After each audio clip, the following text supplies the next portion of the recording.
Nós estamos de volta no segundo bloco, agora para conversar com o graduado em Comunicação Social e Jornalismo pela FAC, a Faculdade de Arquitetura, Artes e Comunicação, a FAC da Unesp de Bauru, Natan Crivari.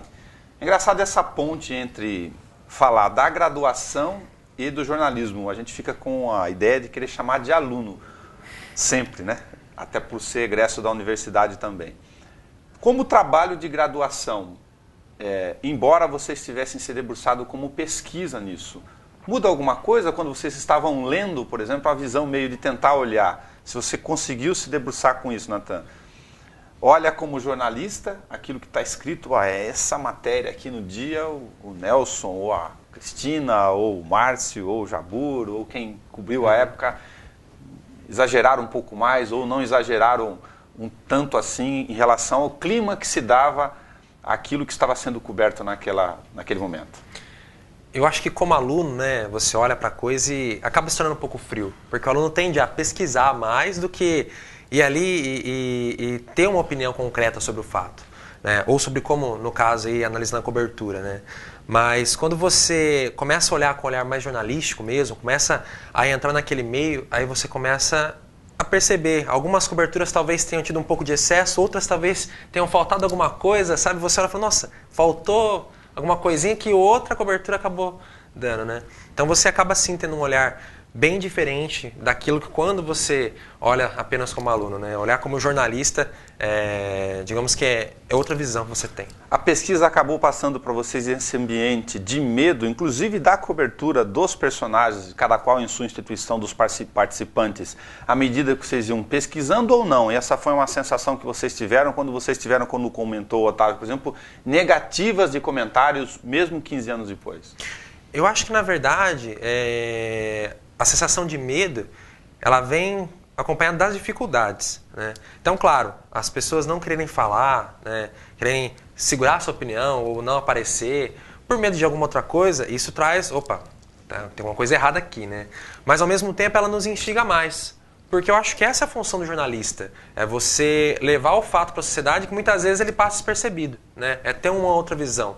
Então, quanto mais as pessoas se negavam a falar, ou quanto mais dificuldades a gente encontrava, mais era a vontade de, opa, vamos olhar aqui, que aqui tem uma coisa que pode ser importante, que talvez não tenha sido dita, né? E aí vem onde a gente vai chegar no final do documentário, né? Vai falar e construir a nossa narrativa.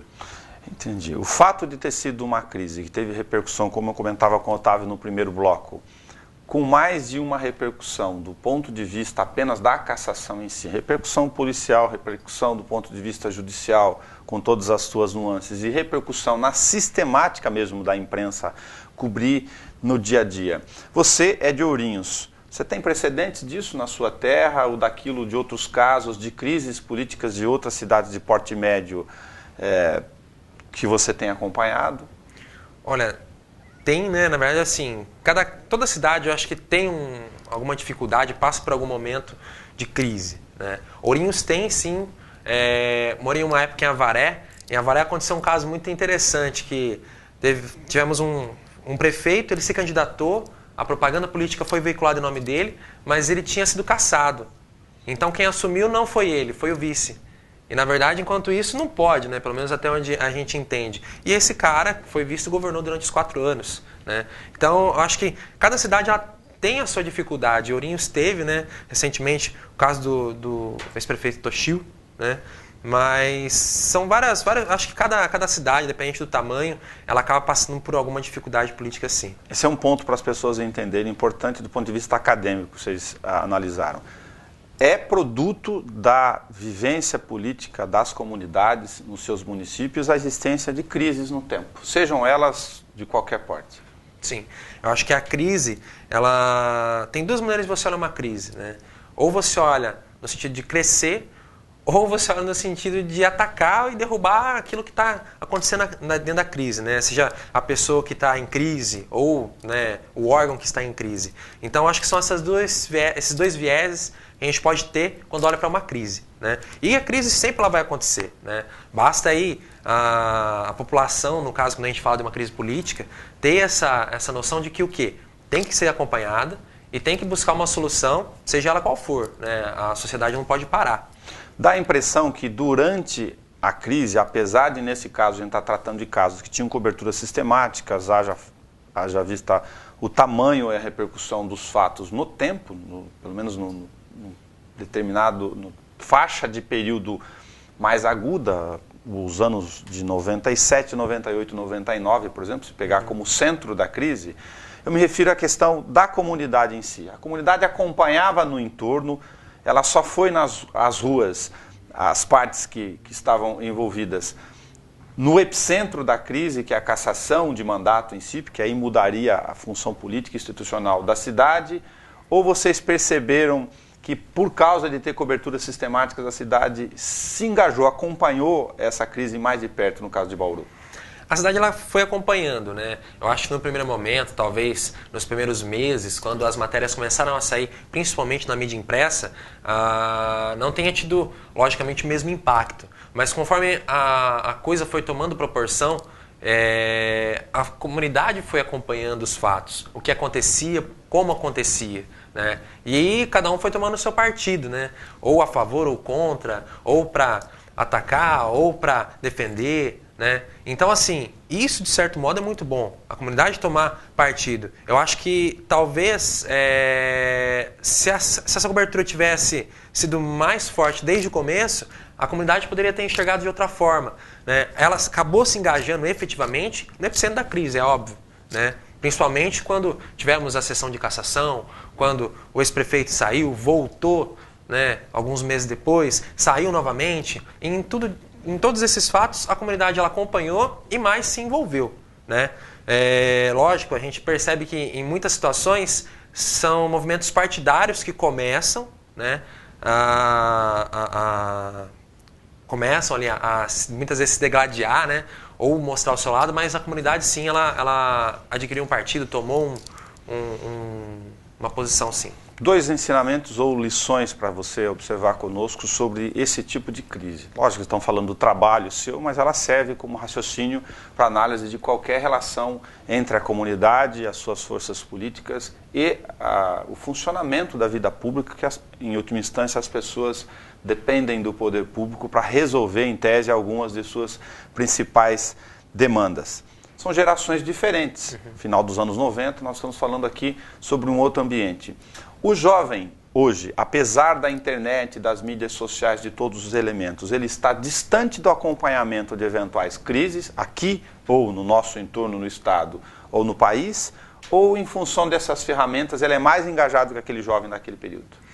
Olha, ao mesmo tempo sim e não, né?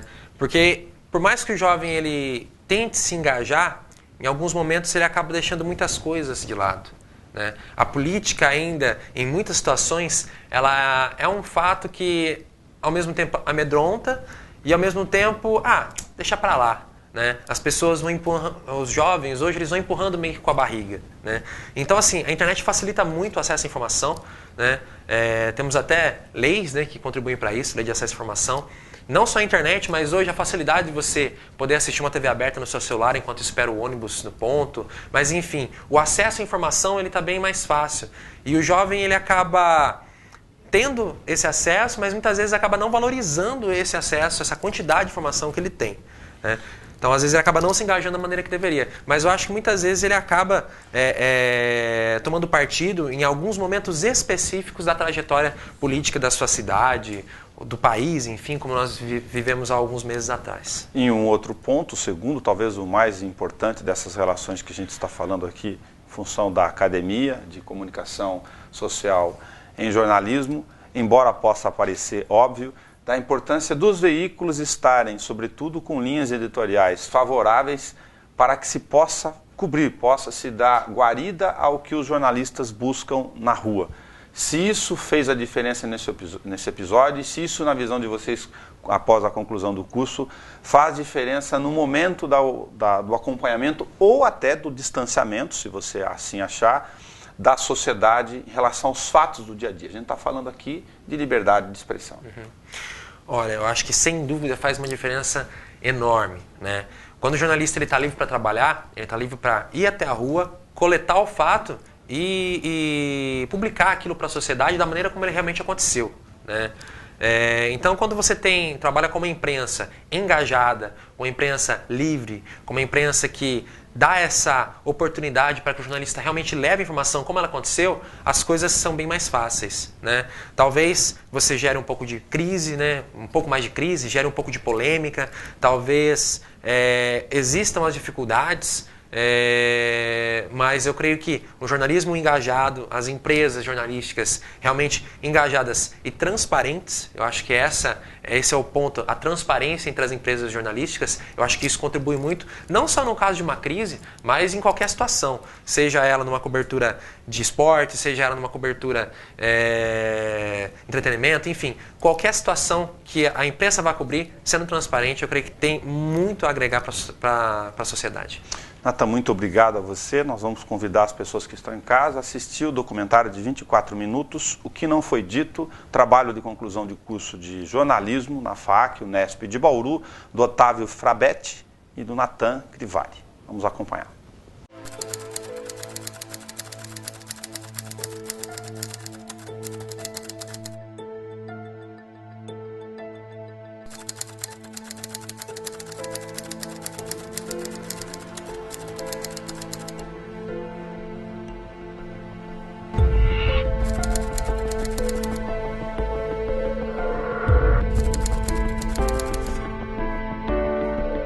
Antônio Iso Filho, 63 anos, engenheiro civil. Ele foi um ex-prefeito de Bauru. Antônio Iso Filho era um professor da área de exatas, vindo de Piraju, uma cidade próxima ao rio Paranapanema, que veio em Bauru no início da década de 80 para ser professor. E através da licenciatura, ele, para mim, já tinha planos da sua carreira política bastante elaborados, através de cadastro que ele fez no dia a dia e de informações. E o governo Iso, ele foi um governo extremamente popular. Então, ele não nomeou secretário ligado às elites, a um grupo da cidade, ele não nomeou secretário ligado à CDL, ele não nomeou secretário ligado a setores da maçonaria. E ele era uma pessoa muito carismática, que tinha feito uma gestão onde atendeu reclamos, principalmente da população da periferia. Eu fiz muitas casas populares, o Meridota, por exemplo, o Edson Francisco. A segunda administração, eu entrei com uma dívida, o Tidei deixou uma dívida na prefeitura. Como ele não tinha dinheiro e nem estrutura, ele precisou de um grupo de fora. E esse grupo de fora, que foi quem o deu a mão, na minha visão, foi quem ajudou ele a também cair, porque o Iso também, de certa forma, acabou virando refém desse grupo. Tinha uma dívida de 100 milhões de reais, mas não era de médio e longo prazo, era de curtíssimo prazo. Dívida de merenda, dívida de convênios que ele fez com o governo federal, para exames oftalmológicos. Porque no primeiro mandato, como ele tinha sido um prefeito muito presente e atendendo muitas das reivindicações, ele começa a não conseguir atender no segundo mandato, por conta da situação financeira e de um momento também que passava o país. Esse viaduto que está inacabado, Bauru não tinha capacidade de endividamento para isso. Eu tive uma dificuldade enorme no começo com folha de pagamento. Por quê? Porque na medida que investia a prestação do banco, o banco confiscava o dinheiro já direto na fonte. E a cassação foi de um problema que eu tentei resolver, que já vinha de épocas passadas. O caso Mobaide, a única importância que ele tem do ponto de vista do início da crise é de ter sido o primeiro. Mas, de fato, o que as pessoas precisam entender é que poderia ser qualquer outro caso o primeiro. O Mobaide queria acertar, ele queria vender aquela área. Não dava para comprar porque ele tinha dívida com a prefeitura, IPTU. Foi quando então eu fiz um decreto de desapropriação, mas ele já estava sabendo, ia fazer o pagamento daquela área para ele depois que ele tivesse feito um encontro de contas com a prefeitura. E aí a desconfiança da Câmara é que foi feito o pagamento em 2 cheques. Mobaid não acusou o ISO. Mobaid nunca disse o ISO pegou o meu dinheiro. Ele disse o procurador dele pegou o meu dinheiro. Mas você foi falar para o ISO? Não. O ISO pediu? Não. Você entrou no gabinete dele? Não. O senhor Mobaid, ele não tem compromisso com a moralidade, com a legalidade, não. O compromisso é com o bolso dele. E quando os seus gostos financeiros não são realizados, então ele cria monstros imaginários. Só que o monstro imaginário que ele criou em 97 caçou um prefeito. Formou-se vários movimentos na cidade de Bauru, Fórum da Cidadania, Movimento por Bauru, Conselhos de Leigo da Igreja Católica. Nós fundamos o Fórum da Racionalidade, que era composto por várias pessoas com mais de 40 associações de moradores. A política, né, de Bauru passou a se tornar turbulenta, ameaçadora, brigas, né, desentendimentos, etc. e tal. O que acontece numa redação? Você acaba recebendo talvez 3 ou 4 vezes mais denúncias, né? Mas aí você tem que saber pesar tudo, porque tem muita gente interessada também em fazer denúncias que na verdade não se concretizam, né? O problema é que essa cobertura, que era de natureza política, administrativa, de gestão, acabou parando no distrito policial. A partir de um determinado momento, o ISO perdeu tanto esse controle da gestão que ele estava muito mais no noticiário policial, político, do que no noticiário de gestão administrativa. A população vinha sendo descontente com a gestão porque ela não conseguia atender às suas reivindicações. Olha, se não está atendendo às nossas reivindicações, porque há desvio de dinheiro ou porque há algum problema, né? Então, e isso ganha muita repercussão. É como se fosse assim, acendeu-se um estupim e isso cresce. Como estava um clima político pesado, qualquer coisa que você não atendia, o indivíduo procurava a oposição, que já levava para o promotor. E o promotor fazia uma queixa-crime lá. A Câmara investiga, promotoria investiga e a imprensa começa também a fazer um trabalho de jornalismo investigativo. Porque os fatos foram se avolumando tanto e os indícios eles eram tão grandes que nós resolvemos, à época, encerrar a SEI, porque ela levaria muito mais tempo ainda, a abrir já a comissão processante. Os vereadores decidiram pela cassação. Então, na realidade, o que foi feito, não foi feito uma coisa justa lá quando foi feito. Foi feito num clamor político da época. Quem não ganhou na urna, ganhou no tapetão depois. Foi uma cassação política, isso ninguém nega. Cassação política não precisa justificar. É isso e acabou. Nessa gestão de 4 anos, nós fizemos, eu acho que foi 10, 12 comissões especiais de inquérito. É um volume de trabalho e de investigação de diversas coisas que foram muito sérias. Nós não tínhamos experiência desse tipo de coisa.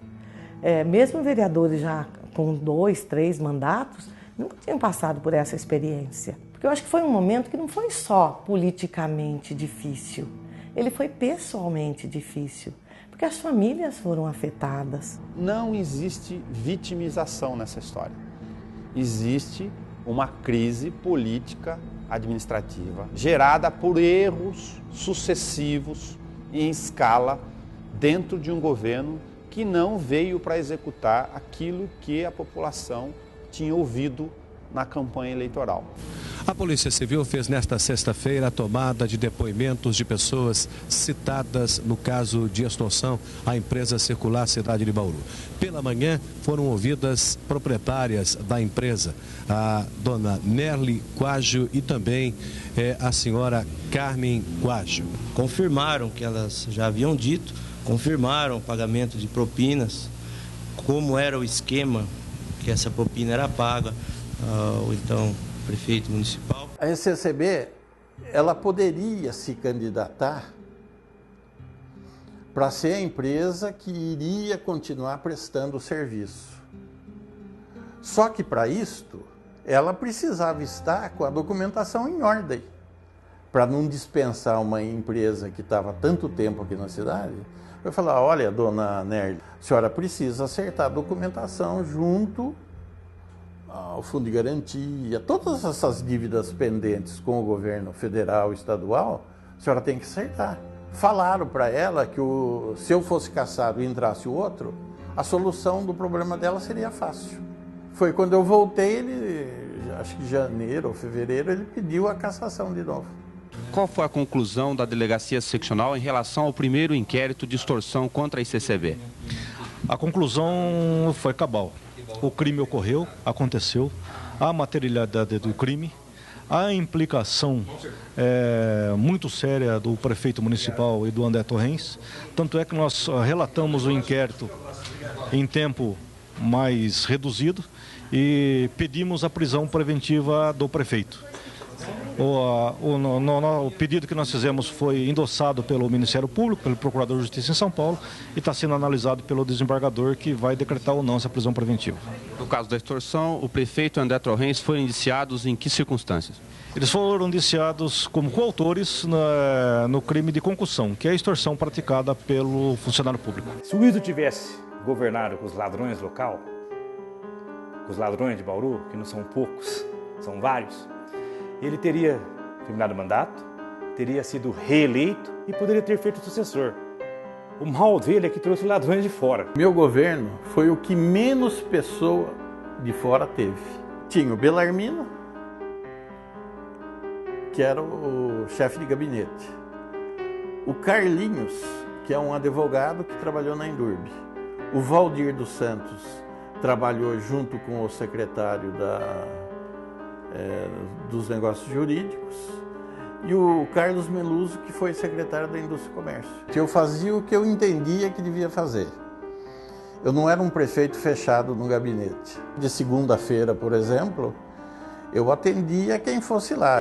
Um dos erros, como eu já disse, foi acreditar muito de que o seu poder de persuasão pudesse sustentar uma incapacidade da prefeitura de dar resultado para as pessoas. A outra foi de acreditar que enfrentar o Ministério Público, que é o fiscal da lei, era o caminho para resolver, quando na verdade isso agravou os processos de relação no dia a dia. Você precisa, num momento como esse, de tensão, de turbulência, ter mais do que nunca um esqueleto de linha editorial muito bem definido, né? A linha editorial do Diário naquela época era uma linha bastante combativa, né? Era uma linha agressiva, entre aspas, né? O Jornal da Cidade era mais enfático contra a administração, né? Ele era mais enfático. Já o Bom Dia procurava fazer de conta que era imparcial. Foi o Diário de Bauru que fez a primeira denúncia grave, digamos assim, que revelou a primeira fita, a primeira gravação que incriminava, ou pelo menos que tornava suspeito, o líder do prefeito na Câmara Municipal. Num determinado instante fui vítima do JC. Às vezes eu dava uma entrevista, essa entrevista não saía exatamente de conformidade com o que eu tinha falado. Amanhã era notícia no jornal, depois da manhã já estava no TJ. Eu sofri em 26 de agosto de 1999 um atentado a tiros. Um cara com um suporte de um carro, ele chegou na garupa da moto, com capuz, ele descarregou à distância um revólver com 5 tiros em mim, um 38. Esse daqui foi pago para mim R$500, que era para mim acertar na perna dele para deixar pelo menos aleijado. Você dá tiro na minha perna? Isso. Por que você não fez o serviço? Não fiz porque tava muito pouco dinheiro para mim, não compensava também para enxugar pouca coisa. Se pagasse mais, você atirava na minha perna? Não, dependendo do dinheiro, né? O que manda é o dinheiro, filho. Quando fizeram a primeira cassação, foi tão gritante o que foi feito que eu, na realidade, não tive como controlar cada um dos que se sentiu injustiçados. Aí, uns 3 resolveram fazer justiça pela própria mão. Foi quando jogaram garrafa com gasolina, querosene, não sei, em casa de vereador. Tudo isso é o ISO que está falando isso aí. Certo? Que me pagou o mundo foi o ISO. Certo? É o ISO que pagou. Esse cara aí, ele já era um presidiário, ele não tinha contato comigo, eu fiquei conhecendo no dia do fórum lá. Foi quando ele foi. Eu não tinha conhecimento com ele, ele disse que era pedreiro, ele era amigo do Djalma, uma das pessoas que depois da primeira cassação vieram para compor o grupo de segurança ali do gabinete. Então o Djalma fez uma série de acusações que não correspondia à verdade. De todos os seguranças que existiam e que foi contratado pela esposa dele, com medo que ele fosse agredido diante de toda aquela situação, o único que fez a confissão foi esse cidadão, cujo nome é Djalma e eu não lembro o nome todo. Quem arrumou esses seguranças foi o Ayub Filho. A segurança que foi contratada para o dia da cassação e quando do retorno, não foi contratada por mim, não fui eu que contratei segurança. Não sei quem da administração ou quem coordenou essa contratação, mas não foi feito por mim. O contato que eu tinha com eles era na chegada, oi, tudo bem, tudo bem? Nunca teve assim um incidente maior. E nunca foi dado ordem nenhuma para ninguém sair fazendo loucura. O senhor tem alguma coisa contra mim, jornalista? Não tenho. O senhor tem alguma coisa contra os proprietários do Jornal da Cidade? Também não. O senhor tem alguma coisa contra o promotor Simeone e o juiz Mauro Ruiz Daró? Também não. O senhor teria algum motivo para pedir para assassiná-los? Não, eu não pedi. Não, o Nelson Gonçalves, ele era, não sei se ele é ainda, mas na época ele era jornalista lá do Jornal da Cidade. E na época da campanha, eu imagino que ele fizesse a cobertura de todos, né? Mas quando nós montamos uma casa de transição, ele esteve presente lá, acompanhou. Eu imagino que ele tenha ficado magoado com alguma coisa, ou talvez fizesse parte do serviço dele mesmo. A queda de Antônio Iso Filho tem um único culpado, Antônio Iso Filho.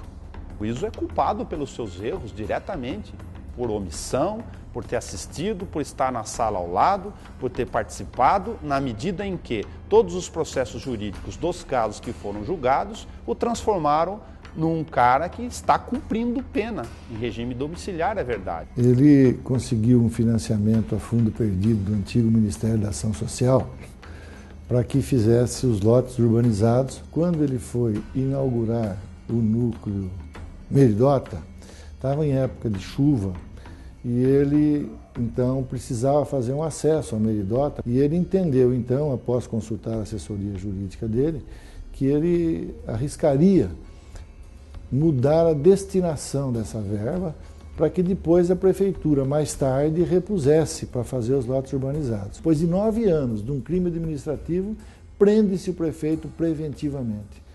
Prisão preventiva é uma prisão contra quem representa um perigo para a sociedade. E ele, então, foi tido e havido como cidadão perigoso, porque há 9 anos atrás tinha feito um desvio de finalidade de um dinheiro. Ele não ficou um dia sequer preso, além dos 4 anos e 8 meses indevidos.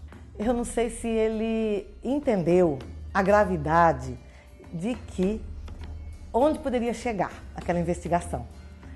E ele, é lógico, ele tentou se defender legalmente e politicamente. Mas chegou um momento que ele foi agressivo, tanto que eu me lembro de algumas questões assim, os vereadores são cabeça de bagre, ele foi publicamente, ele desafia a promotoria. Uma determinada tarde, ele me chamou e disse, estou tendo notícia que estão me afastando. Eu falei, não é possível, não existe essa possibilidade, a não ser que exista outras coisas. Dessa antiga não tem mais, que era a primeira cassação. E aí existia, sim, a ação da ECCB. Ele falou, Nilson já chegou aí? Eu falei, não. Ele falou, não tem importância, enquanto o oficial de justiça não chegar aqui, eu sou prefeito. Então tá bom, então eu vou ficar aqui. E estava assinando uns cheques, uma pilha de cheque com uma caneta Bic. Nesse momento, à sala dele vieram os assessores todos, eu e esse segurança que acabou fazendo essa denúncia. E nesse dia, o Izzo falou, quem foi o juiz que me afastou? E eu disse quem foi o juiz. E o promotor? Foi o fulano. Então ele disse, puxa vida, só se matar esses caras. E eu, isso em tom absolutamente chocoso. Quando ele assumiu a prefeitura na segunda gestão, sucedendo o prefeito Tidei de Lima, ele enviou alguns expedientes ao Ministério Público que ele e a assessoria dele julgava que poderia ter alguma ilicitude por parte do prefeito Tidei de Lima. Isso motivado seguramente por motivos políticos. Que o Ministério Público, através do Dr. Simeone, dizia o Izzo, investigava não aqueles atos que ele tinha mandado, mas investigava contra ele, Izzo. Então, uma determinada época, ele disse na imprensa que o Dr. Simeone era parcial. Eu podia ter uma carreira, eu podia ter equacionado as dívidas da prefeitura e fui barrado. Ele cumpre pena no regime de liberdade vigiada, mas a verdade é que ele tem a profissão liberal de engenheiro e assim é que ele tem a possibilidade de comprovar que ele tem ocupação lícita, domicílio fixo, convive com a família, então ele está cumprindo a pena com essas restrições. E essa pena dele, hoje, se não me falha a memória, vai até 2017. Ele tem os direitos políticos suspensos, em alguns processos por 5 anos, em outros por 8 anos. A cidade passa a ser uma cidade onde conhecida por corrupção, por desmandos. Então, nisso, nós também tínhamos a preocupação, o que vai ser disso tudo no final do processo?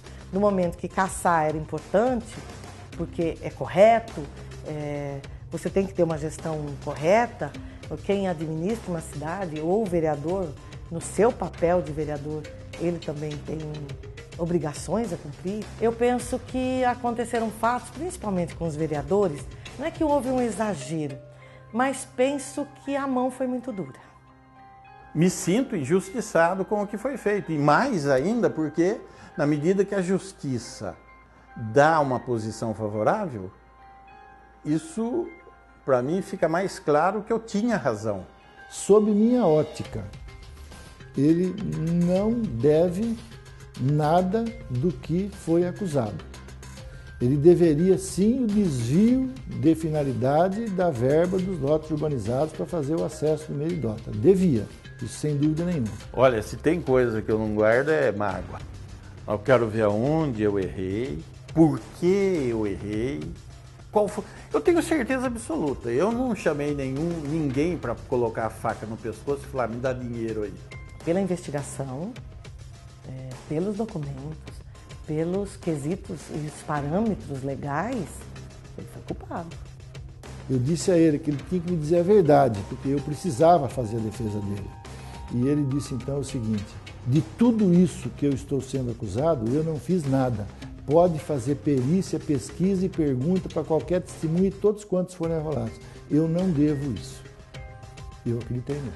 Foi uma tragédia política, né? Tanto é que a administração do Izzo, a segunda administração do Izzo, as consequências dessa administração praticamente estão aí até hoje, né? Quer dizer, foi mais de uma década perdida. A prefeitura de Bauru, a cidade de Bauru, a região de Bauru, né, está se recuperando desse estrago todo causado pela segunda administração do Izzo, está se recuperando agora, para dizer a verdade. Após essa sessão, senhores, nós não teremos vencidos e nem vencedores. Teremos, sim, uma cidade para cuidar.